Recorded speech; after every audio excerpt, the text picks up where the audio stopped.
Pineapple Pizza Podcast discusses the histories, cultures, and beliefs of regions around the world. These stories often contain mature and sometimes disturbing content that may not be suitable for all audiences.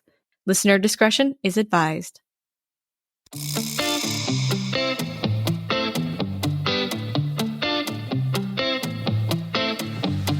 Welcome to Pineapple Pizza Podcast, where we serve up delicious slices of mythology, cryptozoology, and urban legends.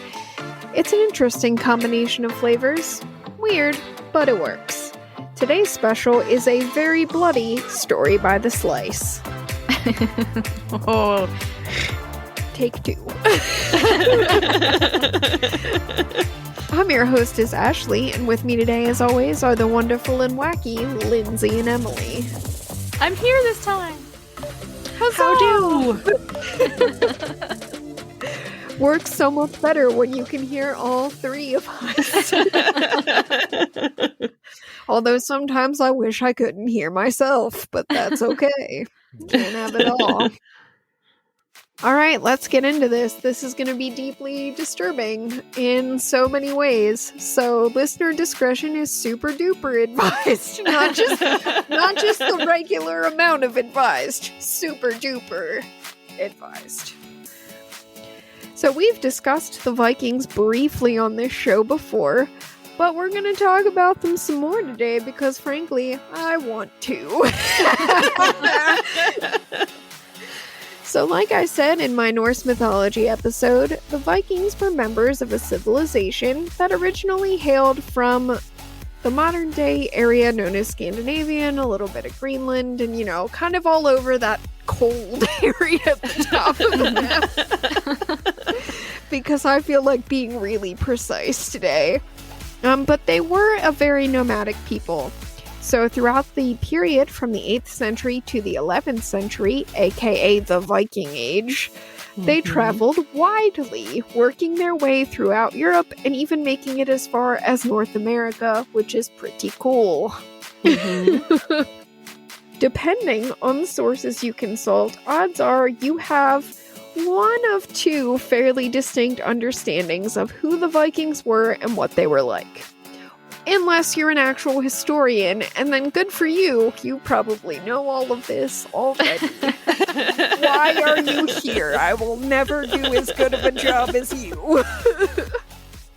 Anyway, the first of these possibilities is that they were a violent, bloodthirsty lot of pillagers who took what they wanted from other tribes by force and were pretty merciless and would just cut down anyone who got in their way. That's one. The second is that the Vikings are misunderstood. They were fairly peaceful nomadic traders who would integrate themselves into the societies they wished to join. This vision is more of placid farmers, accomplished sailors, and hard workers. Neither of these things is right. Is it kind of in the middle? It's a bit of both. Figures. Yep, both versions are an oversimplification. It turns out because Vikings were people. Shocking, I know. They were actually more complex than that, not some ridiculous stock image of goodness or evil. Life doesn't work like that. So yes, the Vikings were farmers. That's true. Yes, they did build a civilization that was actually more devoted to gender equality than most of their contemporaries. I'm looking at you, Anglo-Saxons. Yes, they did settle into other communities, and sometimes that was kind of a relatively calm merge. But it's also very true that they took thousands of slaves and killed members of other tribes in violent skirmishes. And if one community didn't want them and they really wanted to be there, pretty much one side or the other was going to be left bloody and dead. So I'd love to be able to tell you that actually they were just awesome, chill people, and they just sat around and had story time and talked about Valhalla, but that's not what happened. And we can't pretend that it did, so I'm going to rain on your parade. Their reputation as fearsome warriors was earned through the violent destruction of tribes like the Angles and the Saxons, and who knows, maybe they were like, hey, we have a problem with your lack of gender equality, but I doubt that's what it was. So we shouldn't try to paint them in two dimensions any more than we should try to force our moral codes onto a people who lived over 1,000 years ago in a world that was very different from our own. Yeah. Mhm. Survival wasn't guaranteed. It was something you fought for.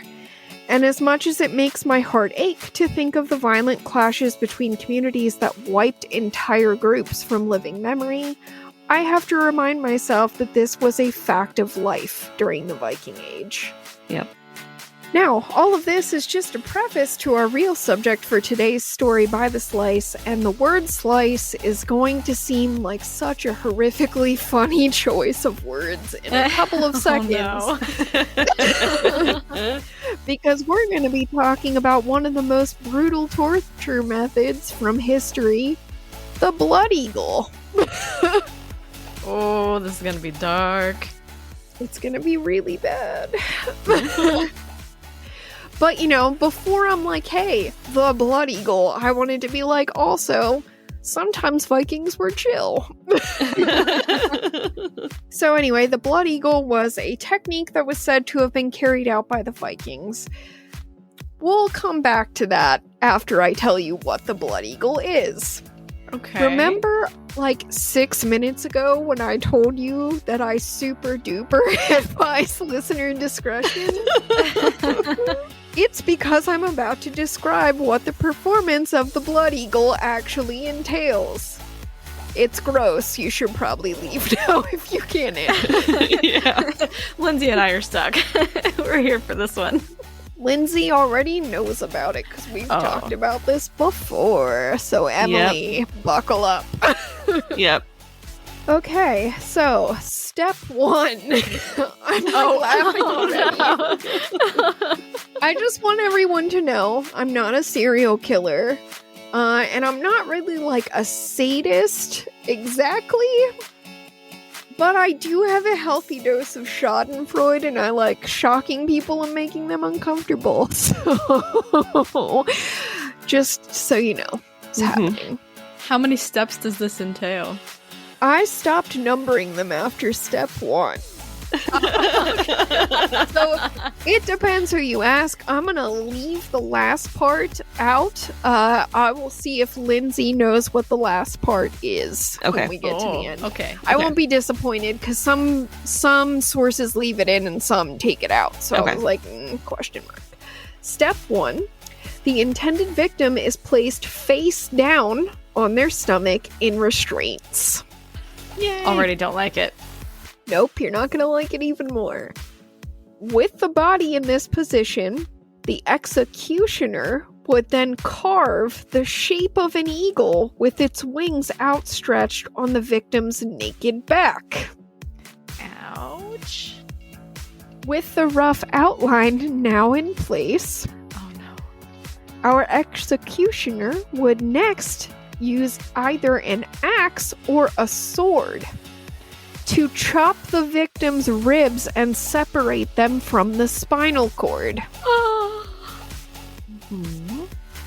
Once this process is complete, the killer would carefully pull each rib, one at a time, along with the skin of the victim's back outward away from the spine.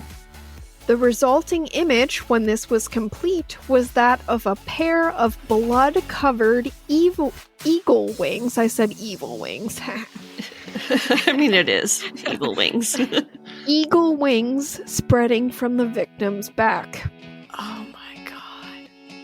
Now, if you're thinking, well, that's horrible, but the victim's probably dead at this point, or if you're thinking, well, there's the eagle part, so we're probably finished, you're wrong.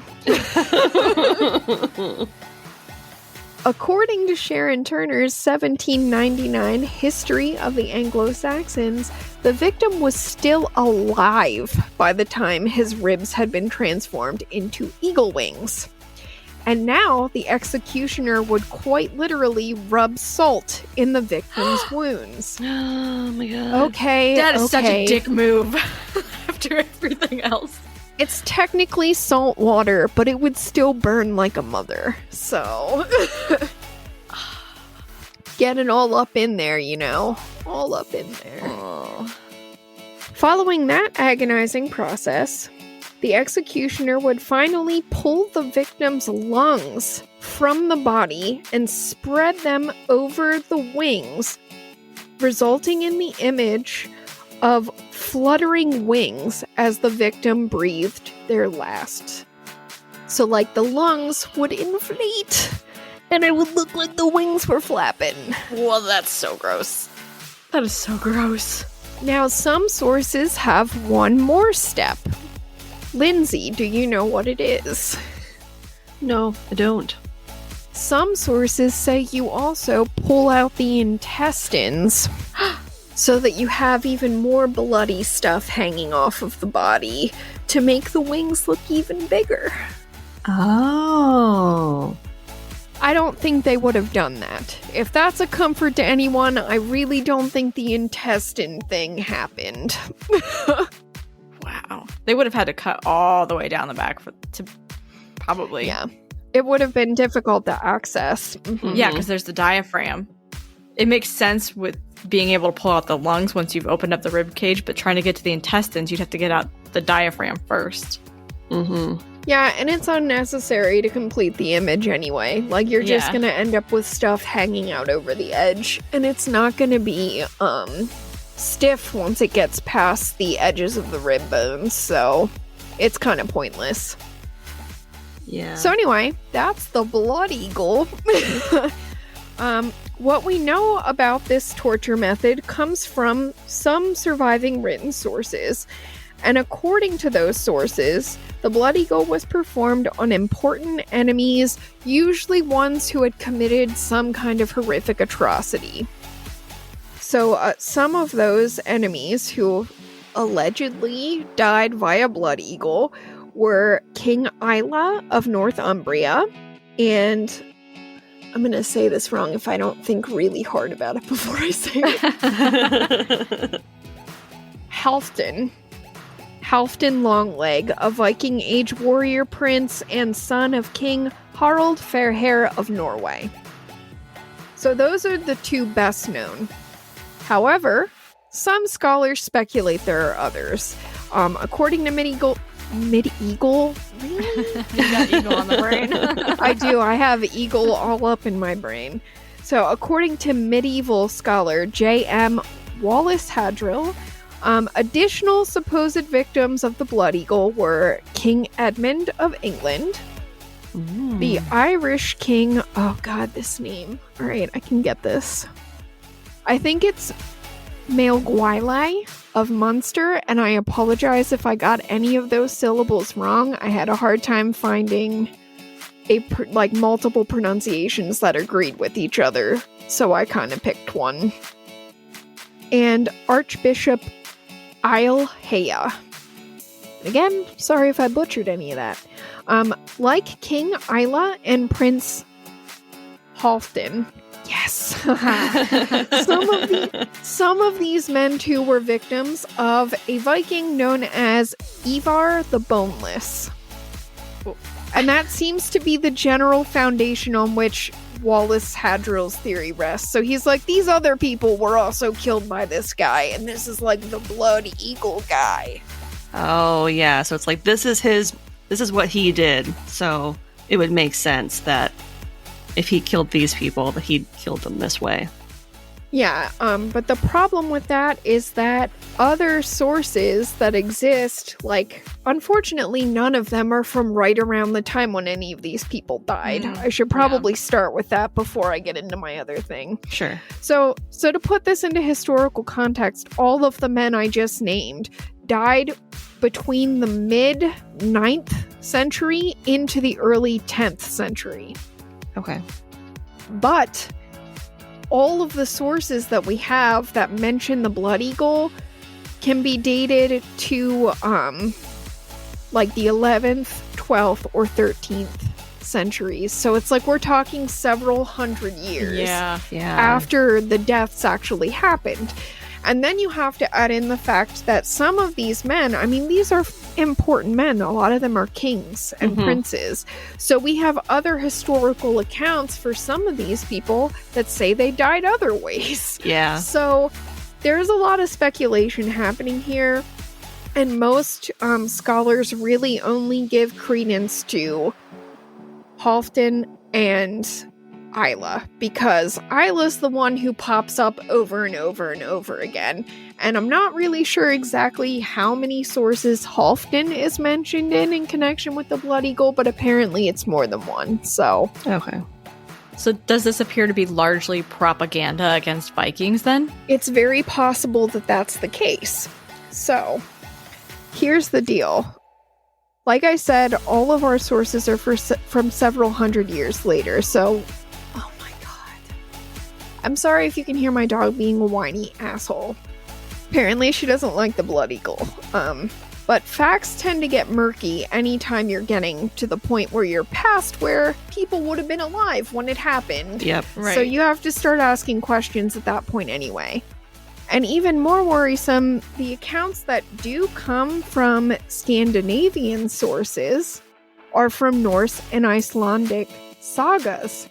And while those are phenomenal literary works, they were written by poets and intended for recitation as entertainment, not as histories. Oh, okay.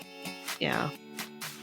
So, I mean, you add that in, then you consider some of the other events described in the sagas, a lot of which tend to be larger than life, and you've got a pretty big shadow being cast on the idea that we can talk about these as actual depictions of history. Not Yeah. likely. Yep.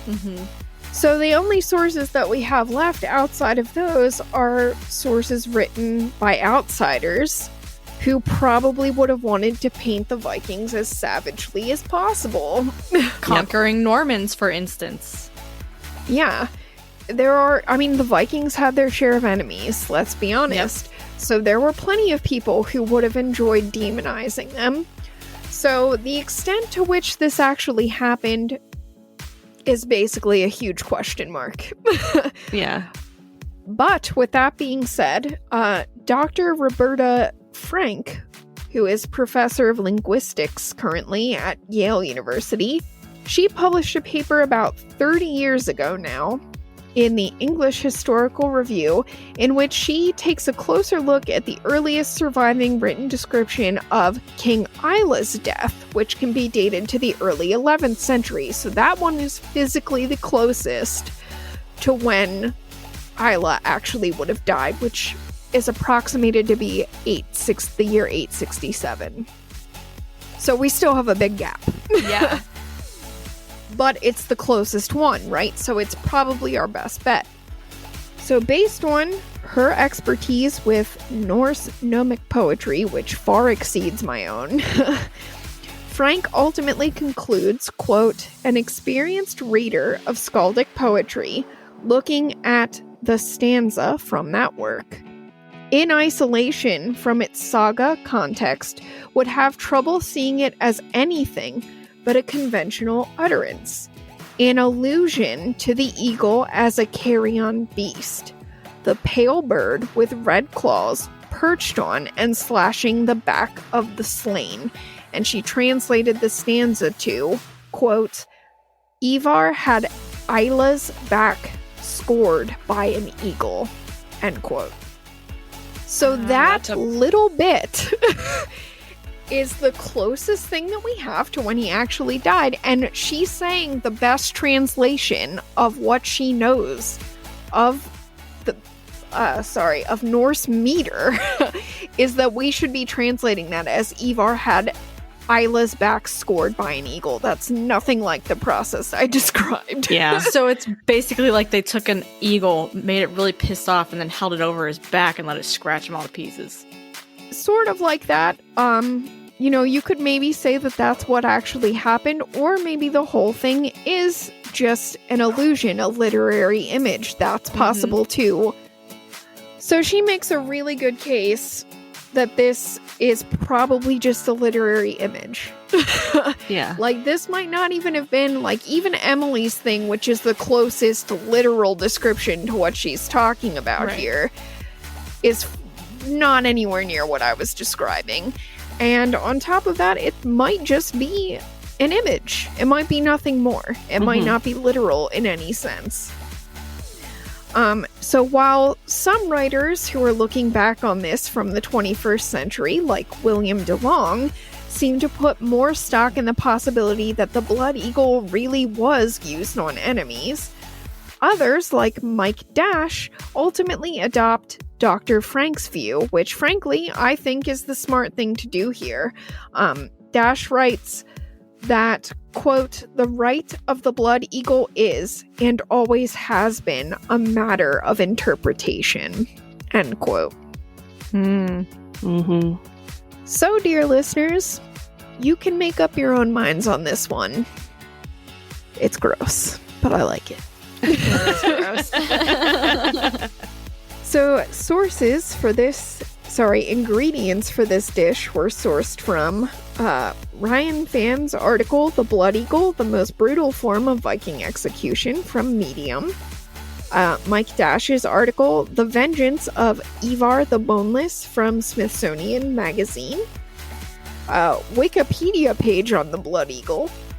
And finally, William DeLong's article, "Blood Eagle, the Viking torture method so grisly some historians believe it didn't actually happen." And that's from All That's Interesting.